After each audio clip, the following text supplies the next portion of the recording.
yanko mfimfim antamu ana tese akwadi se sada no podi amampo ana ya ne sa nana ya asare nadaroma ezafo wato yenkrase siai etimi edia free gomua odumase ya eben antiaze ewo Kasoa Cape Coast sa kwantempo no so ewo mfimfim antemo no sesi ase enkwansha fufurasi enwumre de mikita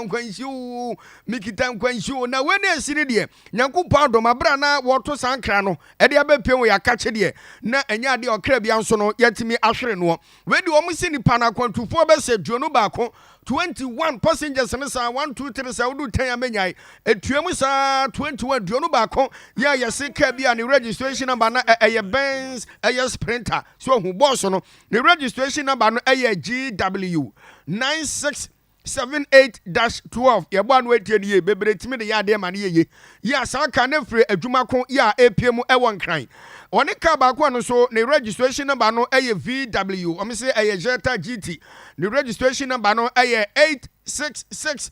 1-09 ne no so enso akwantufo a usabro omo so free kan ekopiem adwuma ko na yasimri katente bra pani behwe we bomade tia so lelele fo no sprinter fo lelele sa hwem nyade abehu ba bia ka no kra watimi akwakofa etu omo se kwansin no omo se cars ni mienu de se ani se hwe edi se de edi nkan bo amane se motorbikes mienu di bo ani no yese cars mienu wati motorbikes na di ma wo ba hwe ka no se wen amoa wo hwe we no sprinter no a enchemu ase no ni nyina amoa ema bomade kwakwa hyenchen kakra ena enchemu no ena etwi kosea na ni patetemu yewo ewurade etu de bra Facebook page so na bra be hwade passe se de cars ni mienu pa timi abomade asai ne fa ba bia wo ye nyankopon daroma wo bia anhwere ne nkwade na tese wo se ye nyankopon wo ya de pa na odo ne kiremu apam district fire service commander yewura ACFO Adolf ankoma nuama wono anabra omotesa kwanhye wei asie no ombomaden ekoye a sabre de wo kiremu se do omusete amanebo no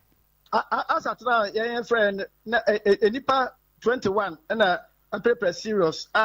ye dom nya akwa pam fire station emma 11 na emma no 10 ebo no num epa ho aduasa ne wo 535 and obidi meka beka chere accident bi asi chirinkwantane antade kwam ho enti tumdeka ko na mpa Mercedes Sprinter bus and ne registration number ye GW 9678-14 no ofri adwuma ko na ko kwakra na VW Jetta car honest number ye GT 8661-09 now, according to driver no Oka Sprinter bus, or so who said if it's a private car no across what cross on the sir and away ya found one of she into Kakasia and a cacket one a dear she and he said head to head. Yamiantum obi and Gunemum and he paba Koba said you know back on said ACFO Waboma Diaboni 2 Facebook page and so. Ehun fonyin na etwegu se ya ye kana say wo metimi ayempo say kura we the legend na kwanhia bebre lelele fo e afi won se kwanhia ni jasihye no mentese we no am say Jetta we na Jetta we na Jetta no ya na registration number na papa no kan na ade a wo bobo Jetta GT registration number na GT 866-1-09 enunni ena we mo na no de ko twi ya